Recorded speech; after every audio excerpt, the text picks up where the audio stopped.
Thank you. So I have the pleasure to introduce the next session, which is called Data Science for Health.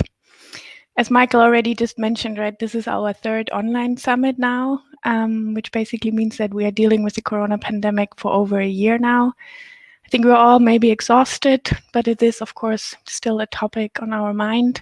So we decided to address the elephant in the room, and of course, with data science. And I personally think this can be very empowering because it can help you to understand the data better, to understand predictive models better, but it can also help you to find solutions, for example, in the form of finding new drug candidates. And both of those aspects we will also cover today in the sessions with our two speakers, Alsbeta and Dennis. And first, I would like to introduce Dennis Ganzaroli, who will talk about COVID-19 projections. Dennis is head of report and data management at Swisscom, and he has over 18 years of experience in data science and BI reporting. Welcome, Dennis. Hi, Jane. Thanks a lot for this opportunity to talk with you. It's a pleasure to have you. So in the project we want to talk about today, Dennis, you used Knime in combination with Tableau, but also with Jupyter for projections of COVID-19 case numbers. Tell us a little bit about the project and what were the questions you wanted to answer. Yes, the goal of my project was to predict the evolution of the COVID-19 cases. In the beginning of the spread just for China, as it started there, and in the following for every country of the world, mainly for Switzerland because I'm living there. That makes sense. Yeah. What I find interesting is that you did that project in your spare time, right? So what motivated you to do so? Yes, working with data is for me not only a job, it's also a hobby, kind of a passion. Mm-hmm. Sometimes people ask me in the social media, what do I need to learn to get a data science job? And then I go to their profile to watch what kind of hobbies they have, and then I answer them, you have to change hobby. Because, learning is not enough, You have to live it, you have to love it to succeed. But the main motivation of this project was to answer the question, when will be this pandemic over? Yeah? Because as I saw the first videos on YouTube with these long lines of people in front of these Chinese hospitals, I was asking myself, what is going on there? What's happening here? Are we in danger? And so I started to answer these questions by analyzing data. What else? And I found also the official data on the Johns Hopkins Institute, the ones who made this famous dashboard with the red bubbles and the black background. And then I had to find out a way how to calculate the forecast. Mm-hmm. I think that's for sure something our audience can relate to very well. Yeah. And obviously you decided to use Knime for this, right? Why? Yes, it's a good question. Why Knime? I think the better question would be, what else? I think, it's always a good choice to use Knime. And the reason is, first, because it's a powerful visual programming tool that helps you focus on the solution instead on the software. And second, it has a lot of plugins now for Python, R, JavaScript, many, many more. And third, it's open source. Perfect. Nice. Yeah, and that fits also perfectly to what Michael just said in the beginning of the talk, right? That's like exactly along those lines. Yeah, really, really nice. So you used in this particular project 3 data science tools, right? Jupyter, Tableau, and obviously all in Knime. Yeah. Can you, I think now everyone wants to see a little bit. Can you share what you... Yes. I want to show you how I've combined these three tools. I share now my screen. And let's go into my kitchen. So we would like to see the screen sharing now. You see my screen? Now it's coming up, yes. Okay, fine. So here we are on my Knime hub site, and you see here is the workflow. Here is also the Jupyter notebook. And let's go to the workflow here. What happens here? First, I loaded the cases from the confirmed cases, the infection cases from the GitHub site of the Johns Hopkins Institute. Here is the link.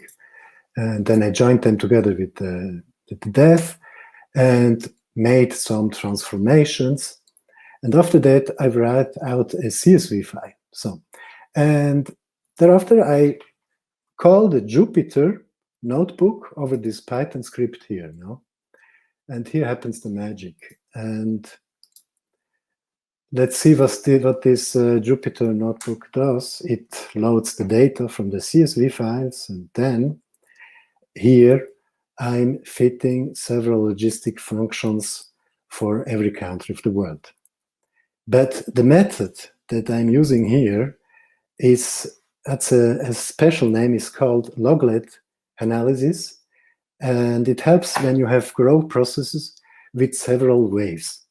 So here I calculate my projections, my forecasts, then I'm again back in Knime, and I join them together with the basic data, then I make some other transformations, and I upload an Excel file to my Google Drive. And why I do this? Because I'm using the Tableau public version, and this Tableau public version has some limitations. You're able just to refresh data who is on your Google Drive. And here you see the dashboard. I'm updating this dashboard every day with this workflow that you have seen. And what do we have here? First of all, I want to show you here.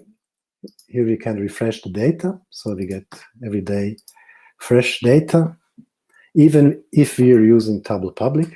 And there are different KPIs like the cases, deaths. And here you see what happens in Europe. And the most interesting KPI for me is this one. Blue are the effective cases, the actual cases, and orange, the expected cases. As you see, we will have in Europe an increase in the next 30 days. And on the left side, you see different countries and their expected case rates. And, you know, red is always bad. And for example, for France, you see there will be an expected case rate increase of 9%. So in 30 days, we will have 9% more infections. And some other countries, they have even more. You can also switch to a dedicated country, like, for example, France. Now you see what happens in France. Or you can also change continent, like if you're interested more what's happening in Africa. Here is Africa or South America and so on. And you see the evolution of the expected cases there. There are also other KPIs here, but I think these ones are the most interesting.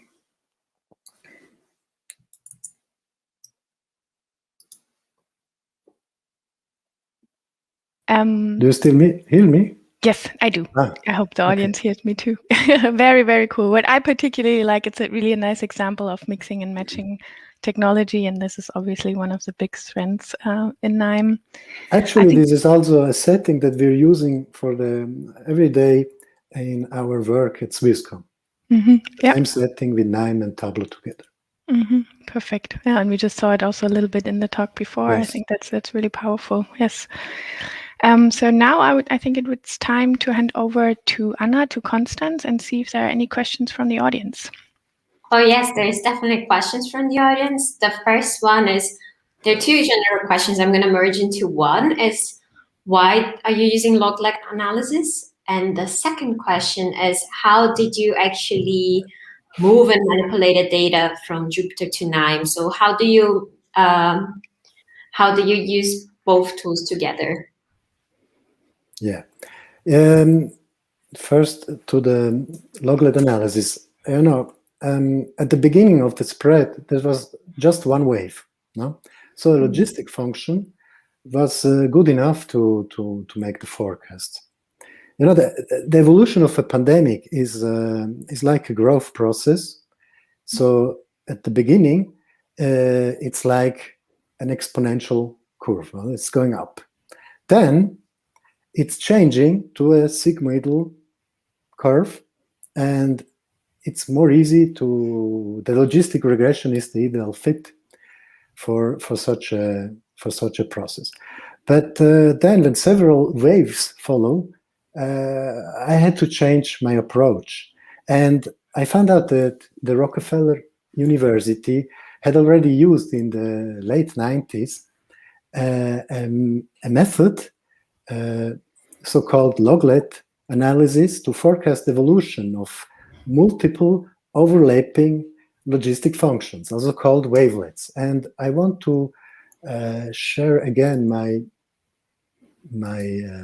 screen to show you something. Can we pull that up again, please?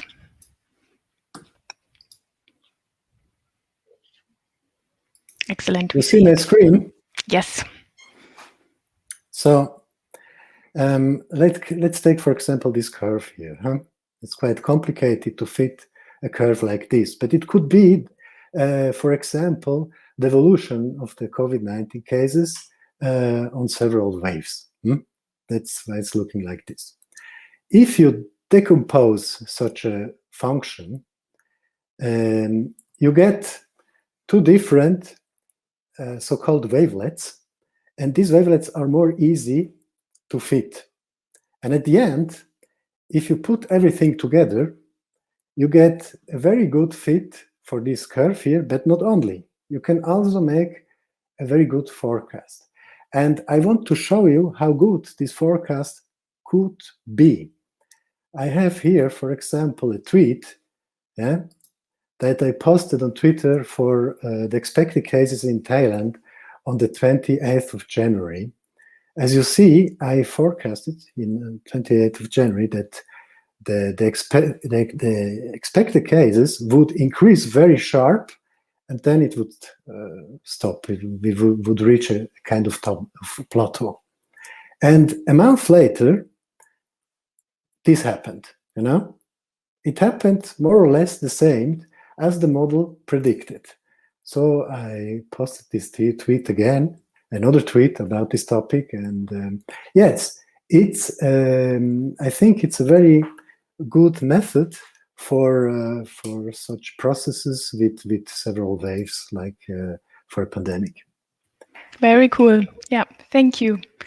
I think in the interest of time, I would then take over for the next speaker, just for the audience, those of you who are interested in learning more. Dennis also published his analysis on KDnuggets and on Medium, and he also created a cool YouTube video that I can definitely recommend to watch. Okay. And we will share the links also in the follow-up emails, so people can definitely follow up on this one. Okay. Thank you so much, Dennis. Yeah, thank you too. Bye-bye.